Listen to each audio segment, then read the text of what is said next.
All right. Good evening, everybody. This is old Mitty Man, Deacon Ernest J. Walker. Yeah, we just here. We just give God the praise and give Him all the glory and honor. We thank Him for as well as it is on this Thursday. Well, actually now it's about 1:40 something. I'm burning the midnight oil as usual. Y'all are always busy. I was sitting here and I was thinking about the task that is ahead of me, and we want to give a shout out to all the cyber friends. You know who you are. Sister K, Brother Hammond, man, God bless you, man. We hoping that everything is working for your good and for the best for you.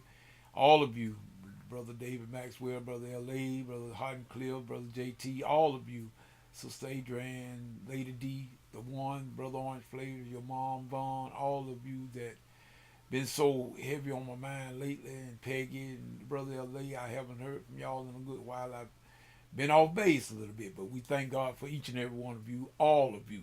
And if I left anybody out, take it for love. I don't mean it. I'm here to on this here particular morning.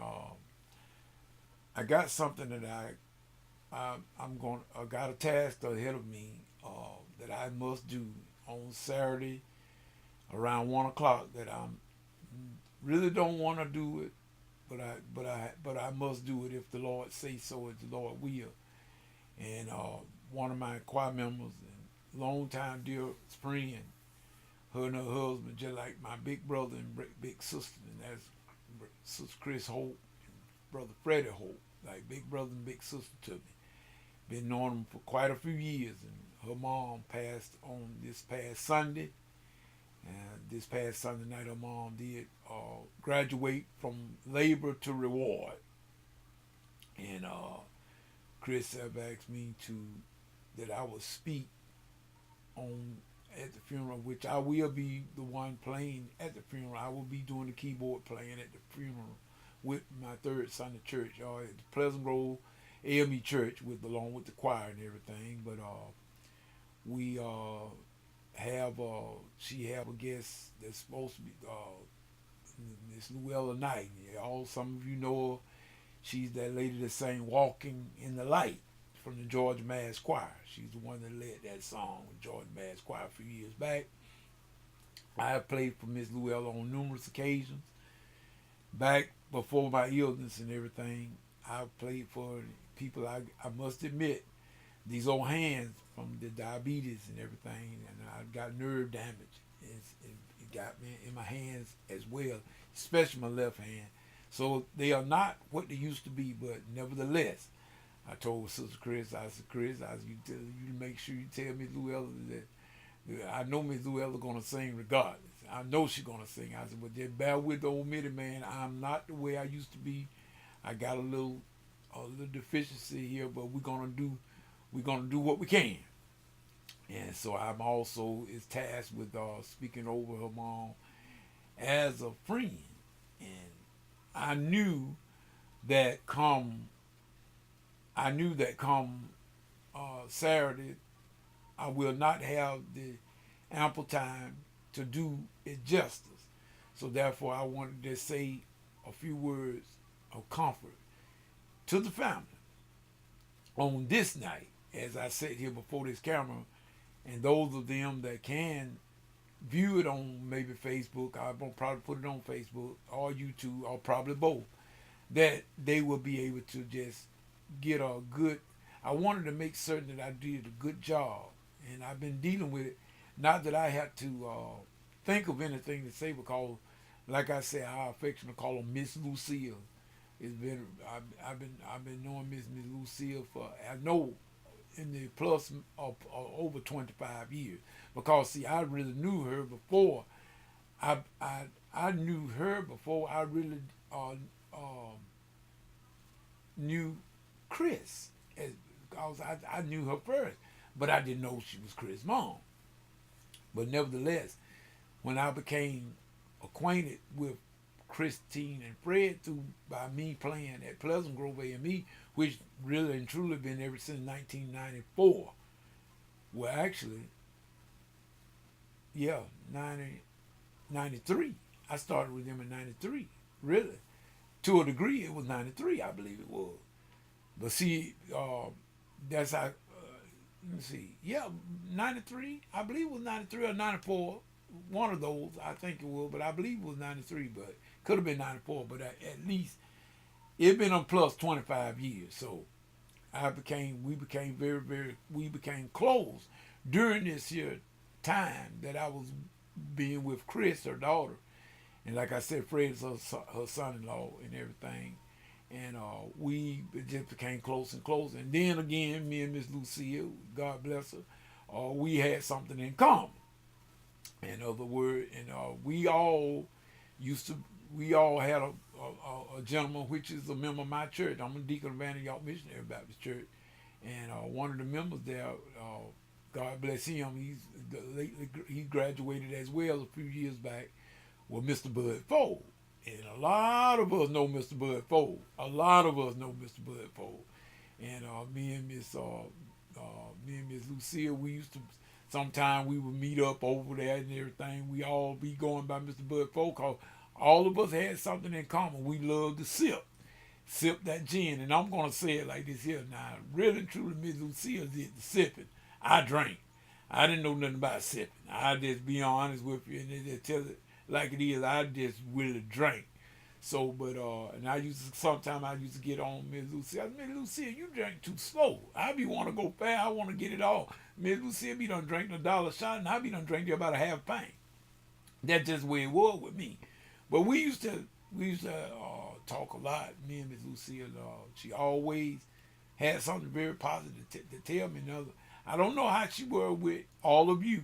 Now I'm talking about me. I'm Mitty Man talking about the way she treated him. She was always a sweet lady. In other words, she was very, very mild spoken. She was very soft spoken, but she meant what she said. Now she told you so. She meant what she said, but she was very soft spoken and everything. And I never will forget a lot of time when we would be down there with Mr. Bud. We'll be back back there sitting with Mr. Bud Ford a lot of times. And there was a back room there where everybody, kind of gathered together. And then, and Mr. Bud, he would kind of stay aside to his room over there on one side of the other main drinking room, and then, or either up there to his kitchen, and we would go up there sometime, and sometimes even to his front room. He had certain people like myself and Miss Lucille that he wouldn't mind us coming up there and just sitting down having just straight out conversation. And we used to do that a lot. We have talked about many, many, many things. And she knew my family so well. She knew my grandmama. God bless my grandma. She passed away in 2015. But Miss Lucille knew my grandmama. She knew my mama. She knew my aunties, my great uncles and aunties, in which all of them now is graduated. All of my great aunt and great aunties on my mom's side, all of them have graduated.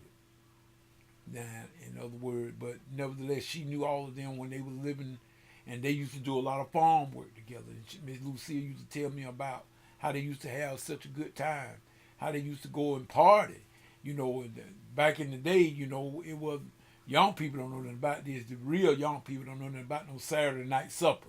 Y'all don't know nothing about that, but they did.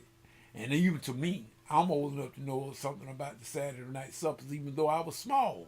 But I still vaguely remember. I remember those. I remember them times where it wasn't. We didn't have clubs that we can go to. It wasn't no club that we could go to. So people had house parties. That's what they called. They were really nothing but a house party.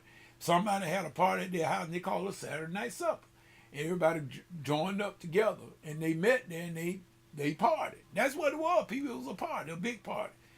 And Miss Lucille used to tell me all about that, and how my great granddad used to play that guitar. And everybody I've heard, not only Miss Lucille would tell me about that, but I've heard a lot of others that would tell me about that, about my great granddad and about his guitar playing days.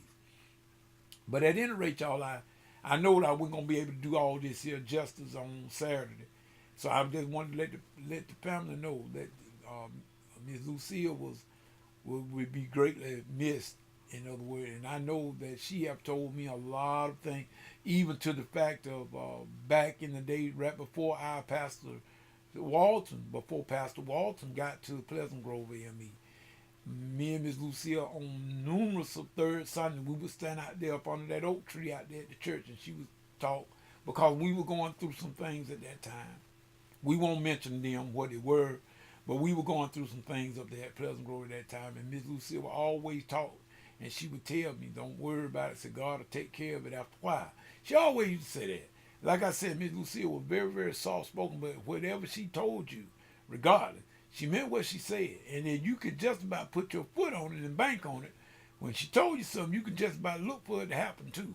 So we just wanted to say that I knew I wouldn't be able to say all this here Saturday, so I'm saying it now because see, I didn't have to write nothing. I don't have to write anything to say about. See, when you got to do all that, then it may not be true, but I'm bringing this here from the heart. In other words, and Miss Lucille, she loved her family. She loved her family. And see, I was a good friend with Jerry, her son that passed on recent before her. Me and Jerry went to school together. Jerry was a few years older than me, but we went to school together. Jerry was a basketball player. I never will forget it. Him and Bro Vaughn and all them guys, they played basketball, and I was right there. They was a little older, but I was always right there with them. And me and Jerry was good friends. And matter of fact, then I became to meet after I met Chris, and we got Chris, me and Chris and Fred got acquainted with through by me playing music at Pleasant, being the minister of music at Pleasant Grove, and by us traveling all these years together and everything. That's what made me become very, very close to Miss Lucille, as well as to meet some more of the family, like her sister Emma, as well as her brother Melvin. See, this is how I came to know them, and I'm quite sure there's a whole bunch of more that I haven't met, but nevertheless, I know Miss Lucille. She loved her family. She loved her family, and I know for a second, her grandkids. She was crazy about her grandkids. I tell y'all that. Now I can only speak about the one that I've been around. I don't know all of her grandkids, but it's two that I know she loved. And it's two of them that I know she loved. That were Rhonda Lynn and Lil Fred. Now, because why do I know that? Because see, those are the ones that I would have been around. But she got more grandkids. Because like I said, I know she got Jerry Jr. and I forget the other guy name, but he's I forget the other guy name, but he married my sister Grady Gal. He married her daughter, and I just can't think of his name right now. But God knows I know him. But those are grandkids. She loved her grandkids. She always talked about her grandkids, and she loved them. But I'm just saying I was more around Rhonda and Little Fred than any of the rest of them. That's how come I know I can speak about Rhonda and Little Fred. But nevertheless, I just wanted to come here tonight and just let everybody know that, in other words, that Miss Lucille will be missed. And I'm quite sure, the family, we just want y'all to hold your heads up and keep on going, because one day, we all going to meet again. We all going to meet up again. So with that being said, I'm just going to stop it right here and just say, I wanted to come and say this here tonight because I know for a fact that I will not take this much time to do this on Saturday. I won't have the time to do that. And we're going to do what we can, while we can, for the people that we love and care for the most. In other words, these are people that have been there from day one. They done been there through the ups and the downs. Because many men have had a lot of ups and downs as himself. So, but these people have been there through the long haul. We all have been together through the long haul, so we bear each other's burden. With that being said, this Middleman Man, until the next time, peace and good evening.